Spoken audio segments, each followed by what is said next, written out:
Now, as you guys already know, if you're following me on Twitter at Linus Tech, I am resurrecting the personal build project. I have found the perfect motherboard, the GAX79S UP5 zero coil whine.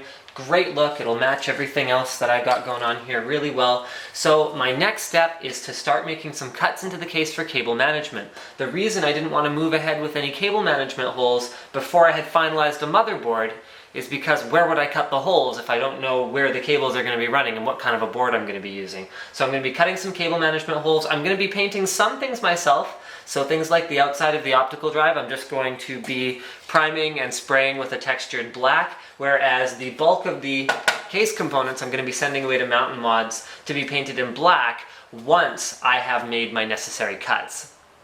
So it never hurts to give a metal surface a quick scuff just to make sure that the primer will adhere. So I'm not going for a perfect finish on this.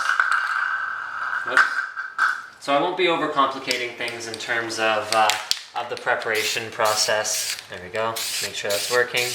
You always want to apply spray really, really lightly. Like underdo it as opposed to overdoing it. This can be recoated in as little as about half an hour. So I'm not too concerned about getting perfect coverage. No one will ever see the top of the optical drive, but I'm peeling the sticker off just for the sake of semi-completeness here. And when you're done, actually make sure you're always in a well-ventilated area. When you're done with an aerosol, always make sure you clean out the nozzle before you finish. Well, those lines seem pretty straight. Trusty Dremel never fails. Gotta do the CPU cutout.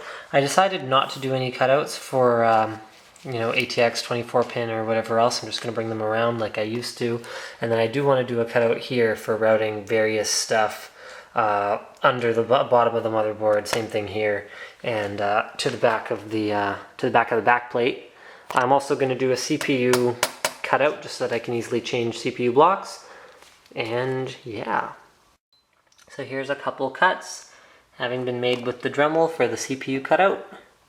Gonna do 2 more of those, and then I think the last cut's gonna be down here for the cable management, and we're making some progress here.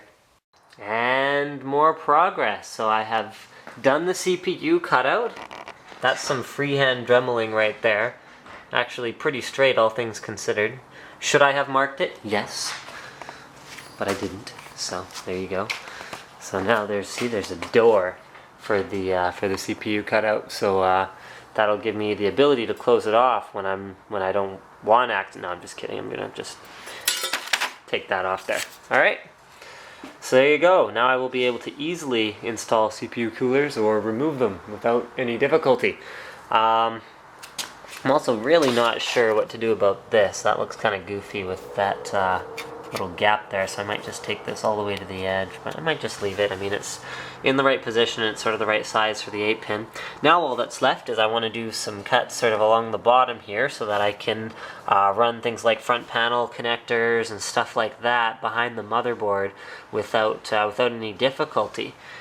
So more progress. It's all good. Alright, so let's call that pretty much it for this personal rig update. So I've thrown the hardware back into the case just so that I can do a little bit of test fitting. So number 1 is the hole for the 8-pin connector is good, and I'll be able to run sort of fan wires through there and stuff. And anywhere where I don't want to run fan wires through here, if I want it to be even more hidden, there's also a hole drilled here. I should widen that a little bit before I'm done. Actually, I can take these ones and those ones, cathode lights, can have their wires run through there. So this, yeah, actually, you know what? This might just be for the 8-pin. So what else have we got that's new? Other than that, you're not going to be able to see many changes from this side. So you can see now I can run the SATA cables from my RAID card to the back of the motherboard tray where all of the drives will go.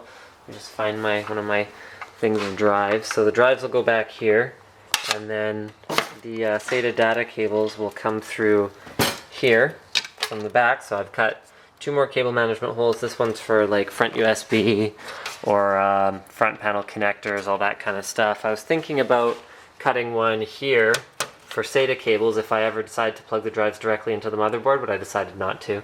So you can see the motherboard cutout is lined up correctly, so I've got access to all 4 holes back here. There's that 8-pin. I decided against cutting holes over here for 24 pin and PCIe. There's just, I don't think there's any perfect way to do this, so unfortunately I'm stuck with mounting the T-Virus kind of here. I'll just be kind of hovering off the motherboard tray there.